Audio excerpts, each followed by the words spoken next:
एक सेठ लोगों की अमानतें रखता था। ये उस जमाने की बात है जिस जमाने में बैंकों का रिवाज आम नहीं हुआ था।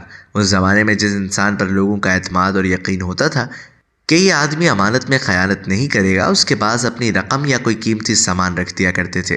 एक आदमी सफर में जा रहा था तो उसने 5,000 रुपया अमानत के तौर पर उस सेठ के पास रखवा दिया। 2-3 साल के बाद जब सफर से वापस आया और अपनी अमानत सेठ के पास लेने गया तो सेठ की नीयत खराब हो गई और अमानत की रकम देने में हीले बहाने करने लगा। इसी तरह से 5-6 महीने गुजर गए। उसने अमानत रखी थी, वो बहुत परेशान था कि अपनी रकम हासिल करने के लिए क्या किया जाए। जिससे भी शिकायत करता वो यही जवाब देता कि हम इस मामले में कुछ नहीं कर सकते। इत्तेफाक से एक औरत थी, उसने उससे कहा कि फलां सेठ के पास मैंने 5,000 रुपया अमानत के तौर पर 2-3 साल पहले रखे थे, अब वो मुझे वापस नहीं कर रहा, मैं क्या करूं? कोई सूरत समझ में आई हो तो बतलाओ कि वो रकम मुझे वापस मिल जाए। औरत के दिमाग में एक तरकीब आई। उसके पास लाखों रुपए के जेवरात थे। औरत ने उस अमानत रखने वाले से कहा कि देखो, हमारे जेवरात जो लाखों रुपए के हैं, ये सब जेवर लेकर मैं कल सुबह उस सेठ के पास जाऊंगी और कहूंगी कि सेठ जी, मैं हज पर जा रही हूँ और लाखों रुपए के जेवरात हैं, इनको मैं आपके पास अमानत के तौर पर रखना चाहती हूँ। ये कहकर मैं उस सेठ को अपने सारे जेवरात रखवा दूंगी तो वो लालच में आ जाएगा। ठीक उसी वक्त आप अपनी अमानत लेने के लिए सेठ के पास आ जाना। दूसरे दिन वो औरत वादे के मुताबिक जेवरात लेकर सेठ के पास पहुंच गई। उस सेठ को अपने सब जेवरात दिखाने लगी कि हमने आपकी बहुत शोहरत सुनी है, आपसे बढ़कर फिलहाल ऐसा दूसरा इंसान कोई नहीं है जिसके पास लाखों रुपए के जेवरात रखे जाएं। मैं हज को जा रही हूँ और ये सब जेवरात आपके पास अमानत रखना चाहती हूँ।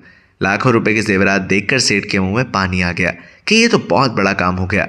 उसी वक्त वादे के मुताबिक वो आदमी अपनी अमानत सेठ के पास लेने के लिए आ गया। सेठ ने उसको आते हुए देखकर सोचा कि यह आदमी अभी अपनी अमानत का मुतालबा करेगा और मैं लोगों की अमानतें देने में खयानत करता हूँ। अगर इस औरत को पता चल गया तो इस जेवरात हाथ से चले जाएंगे। ये सोचकर उस औरत पर अपना असर डालने के लिए उसके बोलने से पहले ही वसीम से कहा कि जो आदमी आ रहा है उसके 5,000 रुपये हमारे पास अमानत रखे हुए हैं, वो उसको दे दो। वसीम ने सुनते ही 5,000 रुपये दे दिए। जब उस आदमी ने अपनी अमानत अपने हाथ में ले ली तो औरत ने अपने नौकर को समझा रखा था कि तुम ठीक उतने बजे सेठ के घर आ जाना और मुझे कहना कि आपको आपके खावंद जल्द बुला रहे हैं। उस नौकर ने ठीक उसी वक्त आकर औरत से कहा कि आपको आपके खावंद बुला रहे हैं। ये सिंगर औरत ने अपना बस्ता बंद कर दिया और उठकर चल दी। चलते वक्त औरत ने सेठ से कहा कि बाद में आऊंगी। औरत की चालाकी कामयाब हो गई। सेठ भी इस बात को समझ गया कि 5,000 रुपये निकालने के लिए इन लोगों की तरकीब थी। जिसको अपनी अमानत मिल गई थी वो खुशी के मारे सेठ के मकान के बाहर मैदान में नाचने लगा। सेठ भी उसको नाचते देखकर इसी मैदान में आकर नाचने लगा।